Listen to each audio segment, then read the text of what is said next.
Side please. I hate girls. ಅದ್ರಲ್ಲೂ ನಿನ್ನಂತವ್ರನ್ನ ಕಣ್ಣೆತ್ತು ನೋಡಲ್ಲ.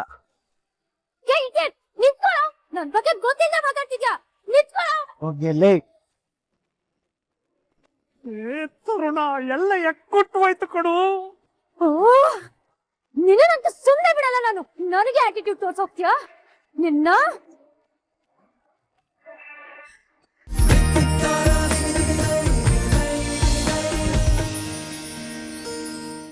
ಮಾತ್ ಮಾತ್ರ ಅಲ್ಲ, ಮನ್ಸಿನ ದಾರಿ ಕೂಡ ಬದಲಾಗಿದೆ. ಪ್ಲಾನು ನಂದು, ಎಕ್ಸಿಕ್ಯೂಷನ್ ನಿಮ್ದು. ನೆನ್ಪಿದೆ ತಾನೆ? ನೆನಪಿರೋದಲ್ಲ, ಹೋಗಿರೋ ನೆನಪು ವಾಪಸ್ ಬರುತ್ತೆ. ಒಂದು ವೇಳೆ ಬರ್ಲಿಲ್ಲ ಅಂದ್ರೆ ಹೊಸ ನೆನಪು ಶುರುವಾಗುತ್ತೆ. ಯಾಕೆಂದ್ರೆ ಇದು ಹೊಸ ಅವತಾರ, ಹೊಸ ಅಧ್ಯಾಯ. ಆಕ್ಚುಲಿ ಇದು ಚೆನ್ನಾಗಿರೋದು, ಇನ್ ಮುಂದೆ ಚೆನ್ನಾಗಿ ಆಗ್ಬೇಕಾಗಿರೋದು. First impression is the best impression ಅನ್ನೋ ರೀತಿ ನಮ್ ಜಾನ್ಸಿ ಹಂಗೇ ಫ್ಲಾಟ್ ಆಗ್ಬಿಡ್ತಾಳೆ. ಕಾದು ನೋಡೋಣ ತರುಣ್, ಇಬ್ಬರದು ಬೆಸ್ಟ್ ಮೀಟಿಂಗ್ ಆಗತ್ತ ಇಲ್ಲ ವರ್ಸ್ಟ್ ಮೀಟಿಂಗ್ ಆಗತ್ತಾ ಅಂತ. 100% ನಮ್ ಪ್ಲಾನ್ ವರ್ಕೌಟ್ ಆಗೇ ಆಗುತ್ತೆ. ಇವತ್ ನಮ್ ಹೀರೋ ಎಂಟ್ರಿಗೆ ಹೀರೋಯಿನ್ ಬೀಳ್ಲೇಬೇಕು, ಬಿದ್ದೇ ಬೀಳ್ತಾಳೆ. ಇದು ಹೀರೋ ಎಂಟ್ರಿ ಅಂದ್ರೆ ಇವತ್ತು ನಮ್ಮ ರಾಘು ಸರ್ ಮುಖದಲ್ಲಿ ಲವ್ವರ್ ಬಾಯ್ ಕಳೆ.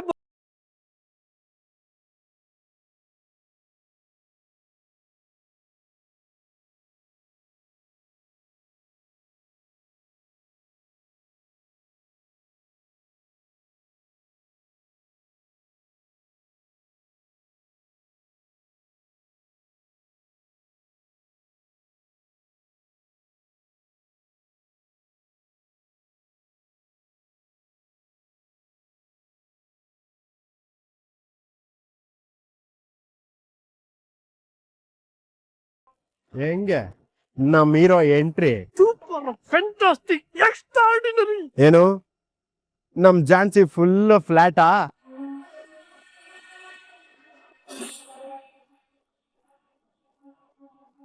ಫ್ಲಾಟ್ ಇರ್ಲಿ, ಅವ್ರ ಕಡೆ ಕಣ್ಣೆತ್ ಕೂಡ ನೋಡಿಲ್ಲ. ನಮ್ ಹುಡುಗನ್ಗೆ ಹೇಗ್ ಟರ್ನ್ ಮಾಡ್ಕೊಬೇಕು ಅಂತ ಗೊತ್ತು. ಅವ್ನ್ ಟರ್ನ್ ಮಾಡ್ತಾನೆ, ನೀನು ನೋಡ್ತಾ ಇರು.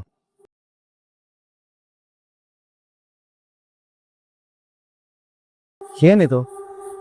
ಝಾನ್ಸಿ ಮೇಡಮ್ ನನ್ನ ನೋಡ್ತಾನೆ ಇಲ್ಲ, ನೋಡೋ ತರ ಮಾಡಬೇಕು.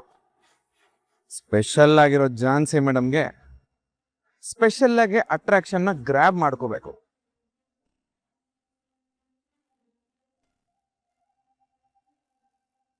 Sir, your order please. Yes please.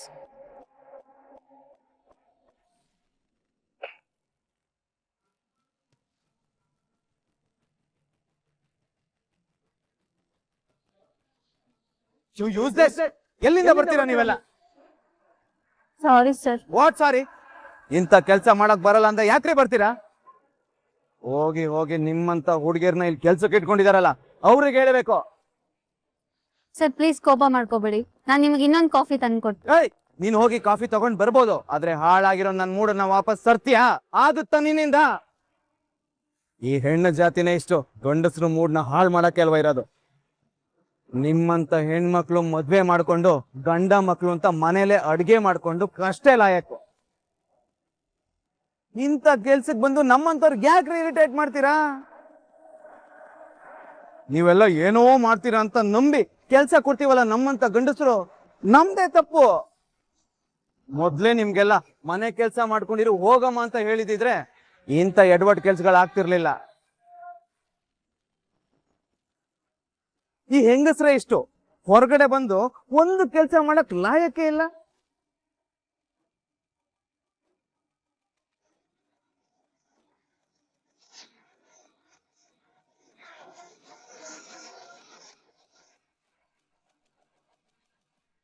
ಏನಪ್ಪ ಇದು?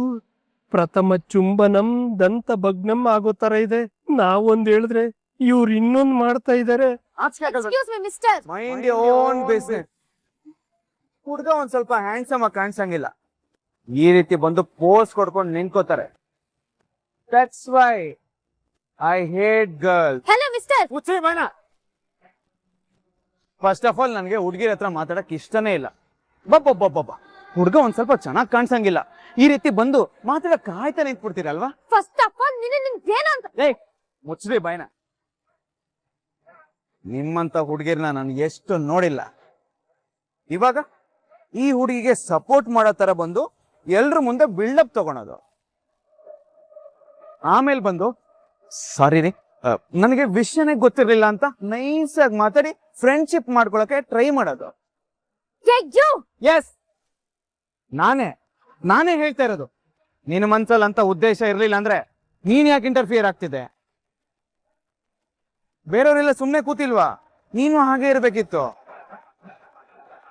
ಅದನ್ ಬಿಟ್ಟು ಪೋಸ್ ಕೊಡ್ಕೊಂಡು ಬಂದಿದ್ಯಾ ಅಂದ್ರೆ ನಿನ್ನ ಇಂಟೆನ್ಷನ್ ನನಗೆ ಅರ್ಥ ಆಗತ್ತೆ.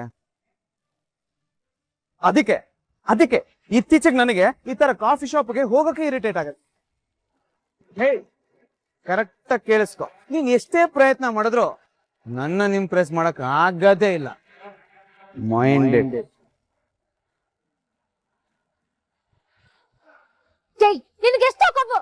Side please. I hate girls, ಅದ್ರಲ್ಲೂ ನಿನ್ನಂತವ್ರನ್ನ ಕಣ್ಣೆತ್ತು ನೋಡಲ್ಲ. ನನ್ ಬಗ್ಗೆ ಗೊತ್ತಿಲ್ಲ ಮಾತಾಡ್ತಿದ್ಯಾ? ತರುಣ ಎಲ್ಲ ಎಕ್ಕೊಟ್ಟು ಹೋಯ್ತು ಕಡು. ನಿನ್ನಂತ ಸುಮ್ಮನೆ ಬಿಡಲ್ಲ ನಾನು. ನನಗೆ ಆಟಿಟ್ಯೂಡ್ ತೋರ್ಸೋಗ್ತೀಯಾ ನಿನ್ನ?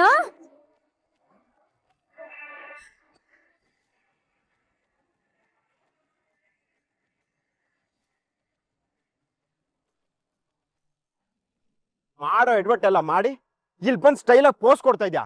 ಮೊದ್ಲು ಕನ್ನಡಕ ತೆಗಿ ಅಲ್ವೋ? ನಿನ್ ತಲೆಯಲ್ಲಿ ಬ್ರೈನ್ ಇದ್ಯಾ ಇಲ್ಲ ಎಲ್ಲಾದ್ರೂ ಅಡ ಇಟ್ಬಿಟ್ಟು ಬಂದಿದ್ಯಾ? ಕಾಮನ್ ಸೆನ್ಸ್ ಇಲ್ದವನೆ. ಮೊದ್ಲ ಗ್ಲಾಸ್ ತೆಗಿ, ನನ್ ಕೈಲಿ ನೋಡಕ್ ಆಗ್ತಿಲ್ಲ.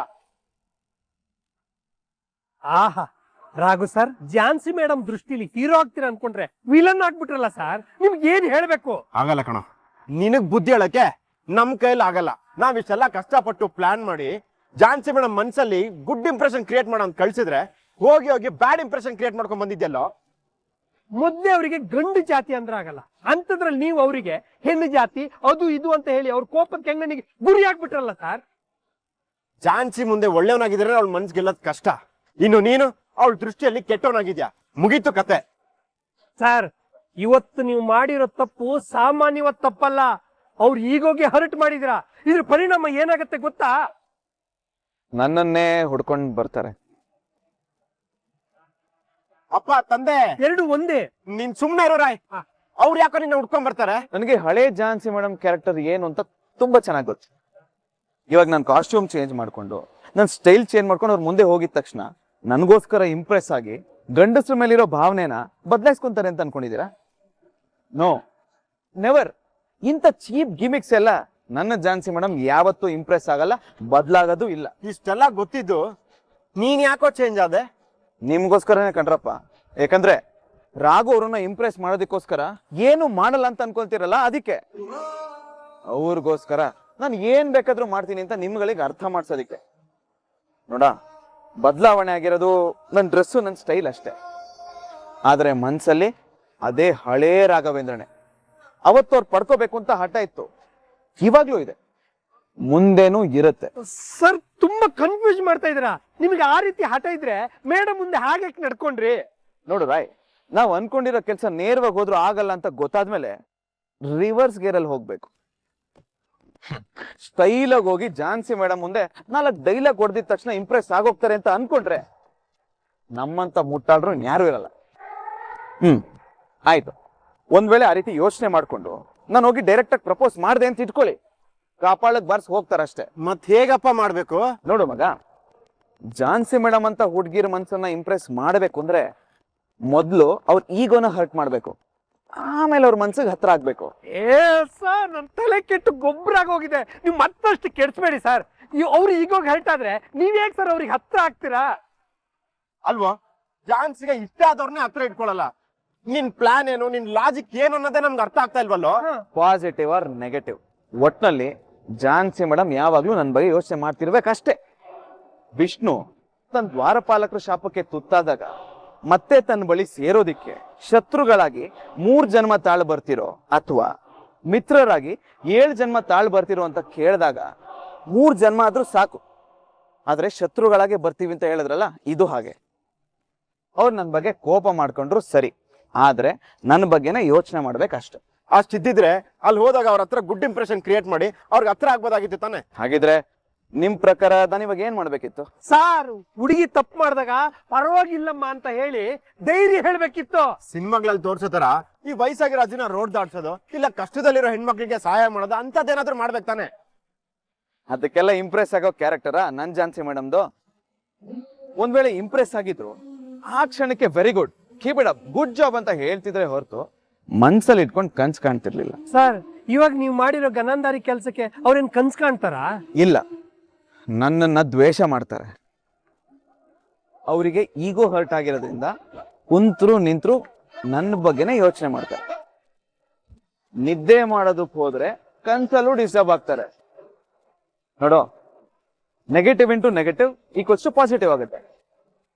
ನಿನಗೆ ಇದ್ರ ಬಗ್ಗೆ ಕ್ಲಾರಿಟಿ ಬೇಕು ಅಂದ್ರೆ ನೇರವಾಗಿ ಮನೆಗೆ ಹೋಗು, ಅವ್ರ ರಿಯಾಕ್ಷನ್ ನೋಡು. ಅವಾಗ ನಾನ್ ಮಾಡಿರೋದು ಸರಿನೋ ತಪ್ಪು ಅಂತ ನಿನಗೆ ಅರ್ಥ ಆಗತ್ತೆ.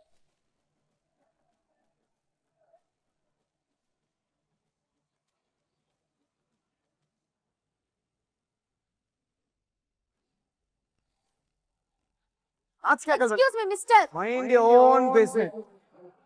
ಹುಡ್ಗ ಒಂದ್ ಸ್ವಲ್ಪ ಹ್ಯಾಂಡ್ಸಮ್ ಆಗಿ ಕಾಣಿಸಂಗಿಲ್ಲ. ಈ ರೀತಿ ಬಂದು ಮಾತಾಡಕ್ ಕಾಯ್ತಾ ನಿಂತ್ಬಿಡ್ತೀರಲ್ವಾ? ನೈಸ್ ಆಗಿ ಮಾತಾಡಿ ಫ್ರೆಂಡ್ಶಿಪ್ ಮಾಡ್ಕೊಳಕ್ಕೆ ಟ್ರೈ ಮಾಡೋದು. ನಿನ್ನ ಇಂಟೆನ್ಷನ್ ನನಗೆ ಅರ್ಥ ಆಗತ್ತೆ. ಮೇಡಮ್, ನನ್ ಮುಂದೆನೆ ನಿಂತು ದುರಹಂಕಾರದಲ್ಲಿ ಮಾತಾಡಿದ ಗಂಡಸಿನ ಪರಿಸ್ಥಿತಿ ಏನಾಗಿದೆ ರಾಯ್? ಅದನ್ನ ಏನು ಕೇಳ್ತೀರಾ ಮೇಡಮ್? ಬೆಂಡೆತ್ತಿ ಬ್ರೇಕ್ ಹಾಕಿ ಯಾಕಾದ್ರೂ ಗಂಡು ಜನ್ಮದಲ್ಲಿ ಹುಟ್ಟಿದ್ನೋ ಅನ್ನೋ ತರ ಮಾಡ್ಬಂದಿದ್ದೀರಾ. ಅಂತದ್ರಲ್ಲಿ ನನಗೆ ಹಾಟ್ ಮಾಡ್ತಾನೆ. ಅದಕ್ಕೆ ಮೇಡಮ್ ಈ ಕೋಪ? ಬರೀ ಕೋಪ ಅಲ್ಲ ರಾಯ್, ನನ್ ಎದೆ ಒಳಗಡೆ ಜ್ವಾಲಾಮುಖಿನೇ ಕುದಿತಾ ಇದೆ.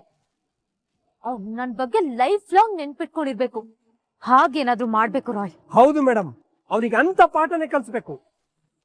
ಅದು ನಿಮ್ ಮುಂದೆ ಕುತ್ಕೊಂಡು, ಅಲ್ಲ ನಿಮ್ ಮುಂದೆ ಕಾಲ್ ಮೇಲೆ ಕಾಲ ಕುತ್ಕೊಂಡು ನಿಮ್ಗೆ ಕೋಪ ಬರ್ಸೋ ರೀತಿ ಮಾಡ್ತಾನಂದ್ರೆ ಅವನಿಗೆ ನೀವ್ ಯಾರು ಅಂತ ತೋರಿಸ್ಬೇಕು ಮೇಡಮ್.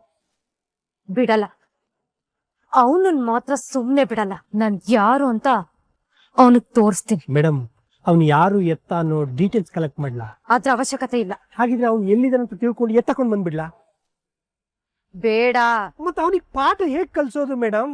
ಭೂಮಿ ರೌಂಡ್ ಆಗಿದೆ ರಾಯ್, ಅವನ್ ಎಲ್ಲೂ ಹೋಗೋದಕ್ಕಾಗಲ್ಲ. ಒಂದಲ್ಲ ಒಂದ್ ದಿವಸ ನನಗ್ ಸಿಕ್ಕಾಕೋತಾನೆ. ಸಿಕ್ಕಾಕೊಳ್ಳೇಬೇಕು. ಆಗ ಹೆಣ್ಣು ಅಂದ್ರೆ ಏನು ಅಂತ ಅವನಿಗೆ ಅರ್ಥ ಮಾಡಿಸಿ ಪಾಠ ಕಲಿಸ್ತೀನಿ. ಭೂಮಿ ರೌಂಡ್ ಆಗಲ್ಲ, ಸ್ಕ್ವೇರು, ತ್ರಿಭುಜಾಕಾರ ಯಾವುದೇ ಆಕಾರದಲ್ಲಿದ್ರು ಅವರು ನಿಮ್ಮ ಹಿಂದೆ ಬಂದೇ ಬರ್ತಾರೆ. ಯಾಕಂದ್ರೆ ಸೂರ್ಯನ್ ಸುತ್ತೋ ಭೂಮಿ ತರ ಅವ್ರು ನಿಮ್ಮಿಂದನೇ ಸುತ್ತಾ ಇರ್ತಾರೆ. ಅವ್ರು ಕರೆಕ್ಟ್ ದಾರಿಲಿ ಹೋಗ್ತಾ ಇದಾರಂದ್ರೆ ನಿಮ್ಮನ್ನ ಕ್ಯಾಚ್ ಹಾಕೊಂಡು ಅವ್ರ ಟ್ರ್ಯಾಕಿಗೆ ತರೋದ್ರಲ್ಲಿ ಅನುಮಾನನೇ ಇಲ್ಲ.